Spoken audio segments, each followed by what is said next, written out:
दोस्तों अगली अपडेट है रुड़की से विधायक की पत्नी और बेटे से अभद्रता। जी हाँ दोस्तों, क्षेत्र के एक विधायक की पत्नी और बेटे से एक निजी अस्पताल के स्टाफ ने अभद्रता की कर दी। इससे अस्पताल में हंगामा हो गया है। इसके बाद विधायक की पत्नी कोतवाली पहुंच गई। हालांकि बाद में चिकित्सकों और स्टाफ ने गलती मानते हुए माफ़ी मांग ली। इस पर मामला शांत हो गया। जी हाँ दोस्तों, आप सभी को बता दें, विधायक की पत्नी और बेटे से अभद्रता की गई थी रुड़की में। अगली अपडेट पर चलते हैं। दोस्तों अगली अपडेट है पीएम नरेंद्र मोदी की आपत्तिजनक फोटो पोस्ट करने पर मुकदमा। फेसबुक अकाउंट से प्रधानमंत्री नरेंद्र मोदी की आपत्तिजनक फोटो पोस्ट करने के मामले में कोतवाली पुलिस ने मुकदमा दर्ज कर लिया है। आरोपी युवक की पुलिस तलाश कर रही है। जानकारी के अनुसार लक्सर कोतवाली क्षेत्र के रणसुरा गांव निवासी एक युवक ने प्रधानमंत्री नरेंद्र मोदी और हरियाणा के एक मशहूर डांसर की आपत्तिजनक फोटो अपनी फेसबुक वॉल पर पोस्ट कर दी थी। यह पोस्ट कुछ ही समय में वायरल हो गई। इसकी जानकारी जैसे ही लक्सर कस्बा निवासी अजय वर्मा को लगी तो उन्होंने कोतवाली पुलिस को तहरीर दी। उन्होंने बताया कि युवक ने पीएम मोदी की आपत्तिजनक फोटो पोस्ट की है। पुलिस ने केस दर्ज कर लिया है। अगली अपडेट पर चलते हैं हम। तो अगली अपडेट है 30 डिग्री कॉलेज में प्राचार्यों की तैनाती। जी हाँ दोस्तों, शासन ने प्रदेश के राजकीय महाविद्यालयों में रिक्त बड़े प्राचार्यों के पदों पर सोमवार को तैनाती कर दी है। इसमें से 2 पीजी और 28 डिग्री कॉलेज शामिल है। अब भी 2 पीजी और कुछ डिग्री स्तर के महाविद्यालयों में प्राचार्य के पद खाली रह गए हैं। 31 मई को उच्च शिक्षा निदेशक डॉक्टर अशोक कुमार के सेवानिवृत्त होने पर डॉक्टर कुमकुम रौतेला की तैनाती निदेशक पद पर हो जाएगी। इस कारण संयुक्त निदेशक का पद भी रिक्त होगा। तो यहाँ पर जो है 30 डिग्री कॉलेजों में प्राचार्यों की तैनाती हो चुकी है। अगली अपडेट पर चलते हैं हम। तो अगली अपडेट है लद्दाख में फिर तनाव, भारत चीन ने सीमा पर बढ़ाए सैनिक। जी हाँ दोस्तों, आप सभी को बता दें, गलवान नदी घाटी में फिर डोकलाम जैसी साजिश की कोशिश में चीन। कहा भारतीय जवानों की गश्त रोकने के लिए की गई सैनिकों की तैनाती। जी हाँ दोस्तों, आप सभी को बता दें, केंद्र शासित प्रदेश लद्दाख की गलवान नदी घाटी में वास्तविक नियंत्रण रेखा पर भारत और चीन के बीच तनाव बढ़ गया है। इसके बाद दोनों देशों ने वहां सैनिकों की तैनाती बढ़ा दी है। जी हाँ दोस्तों, एक बार फिर यहाँ पे तनाव बढ़ गया और सैनिकों की वहाँ पे तैनाती कर दी गई है। अगली अपडेट पे चलते हैं। अगली अपडेट है 1 लाख पार संक्रमित। जी हाँ दोस्तों, लगातार दूसरे दिन 5000 से ज़्यादा मरीज मिले। सर्वाधिक 157 की मौत भी हुई। जी हाँ दोस्तों, आप सभी को बता दें, देश में मरीजों का आंकड़ा सोमवार को 1 लाख के पार हो गया है। एजेंसी से देर रात जारी आंकड़ों के अनुसार भारत में अब तक कुल जो है 1,96,000 संक्रमित मामले हो चुके हैं। हालांकि स्वास्थ्य मंत्रालय ने सोमवार सुबह तक 5,242 नए केस के साथ 96,169 मरीजों की पुष्टि की। वहीं 24 घंटे में सबसे ज़्यादा 157 मौतें भी हुई हैं। अब तक 3,029 मरीज जान भी गंवा चुके हैं। अब तक 36,824 मरीज स्वस्थ होकर घर लौट चुके हैं। इनमें से 2,439 मरीजों को बीते एक दिन में अस्पतालों से छुट्टी मिली है। जी हाँ दोस्तों, इसी के साथ दिल्ली में मरीजों की संख्या 10,000 पार पहुंच चुकी है। दिल्ली में 299 मरीजों के साथ संक्रमितों का आंकड़ा 10,054 पहुंच गया है। 5 मई को दिल्ली में मरीजों का आंकड़ा 5,000 पार हुआ था। तो यहाँ पर देखिए, सबसे ज़्यादा 11वां सबसे ज़्यादा प्रभावित देश है भारत। 1 लाख मरीजों के साथ भारत दुनिया में 11वां सबसे ज़्यादा कोरोना प्रभावित देश है। 10 देशों में 1 लाख का आंकड़ा पार हो चुका है। जी हाँ दोस्तों, यहाँ पे बता दें, अमेरिका, रूस, ब्रिटेन, ब्राज़ील, स्पेन और इटली में 2 लाख से ज़्यादा मरीज हैं और 11वां सबसे ज़्यादा प्रभावित देश बन चुका है भारत। अगली अपडेट पे चलते हैं। अपडेट है सीएम पोर्टल पर शिकायत से नाराज डॉक्टर ने मरीज को अस्पताल से बाहर निकाला। जी हाँ दोस्तों, आप सभी को बता दें, जिला अस्पताल में भर्ती आयुष्मान कार्ड धारक गरीब मरीज को बाजार की दवाइयां लिखने पर तीमारदार ने इसकी शिकायत सीएम पोर्टल पर कर दी। इस पर शासन स्तर से जांच शुरू होने पर मरीज को इलाज कर रहे वरिष्ठ फिजिशियन डॉक्टर पीएस टाकुनी ने नाराज होकर सोमवार सुबह मरीज को अस्पताल से डिस्चार्ज कर दिया, जबकि इस मरीज की हालत काफ़ी नाजुक बनी हुई है।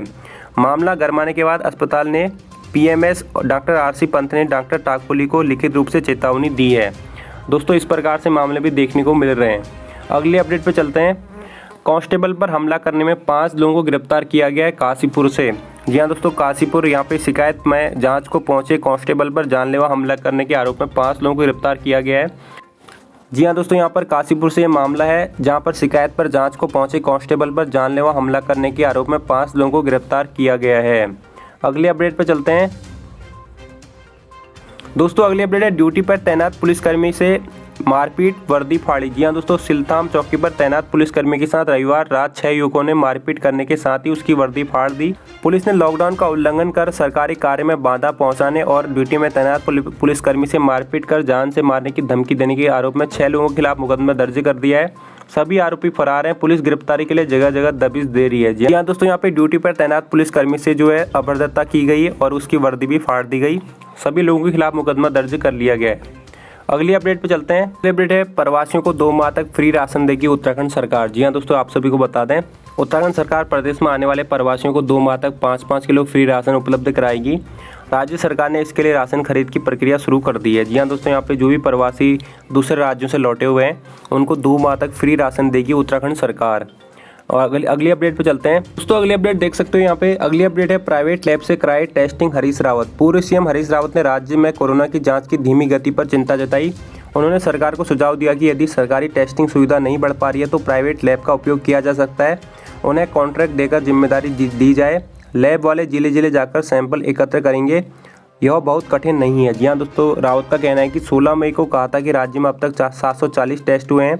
सोमवार को मीडिया से पता चला है कि अब तक 900 के करीब टेस्ट हुए हैं। यह स्थिति चिंताजनक है। जी हाँ दोस्तों, यहाँ पे प्राइवेट लैब से जांच कराए, ऐसा कहना है हरीश रावत का। अगली अपडेट पे चलते हैं दोस्तों। अगली अपडेट है प्रवासियों की वापसी में देरी से हाईकोर्ट नाराज। जी हाँ दोस्तों, आप सभी को बता दें, हाईकोर्ट ने लॉकडाउन के दौरान देश के विभिन्न शहरों में फंसे उत्तराखंड के प्रवासियों को प्रदेश में वापस लाने में हो रही देरी पर नाराजगी जताई। साथ ही प्रवासियों को जल्द से जल्द लाने के आदेश दिए हैं। हाईकोर्ट ने सोमवार को मामले में दायर की गई याचिका पर सुनवाई के दौरान यह आदेश दिए। अगली सुनवाई 21 मई को होगी। जी हाँ दोस्तों, यहाँ पे प्रवासियों की वापसी में देरी से हाईकोर्ट नाराज है। अगली अपडेट पे चलते हैं। अगली अपडेट है कंटेनमेंट जोन में कोई राहत नहीं। जी हाँ दोस्तों, लॉकडाउन 4 में भी कंटेनमेंट जोन के लिए नियम पहले की तरह सख्त होंगे। इस क्षेत्र में आवाजाही पूरी तरह प्रतिबंधित रहेगी व नियमों में कोई ढील नहीं होगी। इस जोन के बाहर एक बफर जोन होगा जिसमें स्वास्थ्य विभाग फ्लू और इन्फ्लुएंजा जांच के लिए सघन सर्विलांस करेगा। तो यहाँ पे कंटेनमेंट जोन में कोई राहत नहीं है। तो अगली अपडेट पे चलते हैं हम दोस्तों। अगली अपडेट है कोरोना के बीच जल संकट ने बढ़ाई मुश्किलें। जी हाँ दोस्तों, गर्मी बढ़ने के साथ ही देहरादून के कई इलाकों में पानी की समस्या बढ़ी। लोग टैंकर मंगाकर कर रहे हैं पानी का इंतजाम। जी हाँ दोस्तों, आप सभी को बता दें, देहरादून में जल संकट है और यहाँ पे लोग टैंकर मंगाकर पानी का इंतजाम कर रहे हैं। अगली अपडेट पे चलते हैं हम। अगली अपडेट है गढ़वाल विवि के परीक्षा फॉर्म की तिथि बढ़ी। जी हाँ दोस्तों, हेमवती नंदन बहुगुणा कॉलेज के केंद्रीय विवि की ओर से सेमेस्टर परीक्षाओं का जो ऑनलाइन परीक्षा फॉर्म है उसकी तिथि 10 जून तक बढ़ा दी गई है। पहले अंतिम तिथि 20 मई थी। लॉकडाउन बढ़ने और छात्रों की मांग को देखते हुए विवि ने यह बड़ा निर्णय लिया है। जी हाँ दोस्तों, गढ़वाल विवि के परीक्षा फॉर्म की तिथि 10 जून तक बढ़ा दी गई है। अगली अपडेट पे चलते हैं दोस्तों। अगली अपडेट, दून में तैनात IRB का जवान लापता। जी हाँ दोस्तों, आप सभी को बताते हैं, फॉरेंसिक साइंस लेबोरेटरी में तैनात इंडियन रिजर्व बटालियन IRB द्वितीय का सिपाही संदिग्ध हालत में लापता हो गया। परिजनों ने सिपाही की गुमशुदगी दर्ज कराई है। जी हाँ दोस्तों, यहाँ पर जो है दून में तैनात IRB का जवान जो है लापता हो गया है। इसकी जो है गुमशुदगी यहाँ पे दर्ज कराई गई है। अगली अपडेट पे चलते हैं।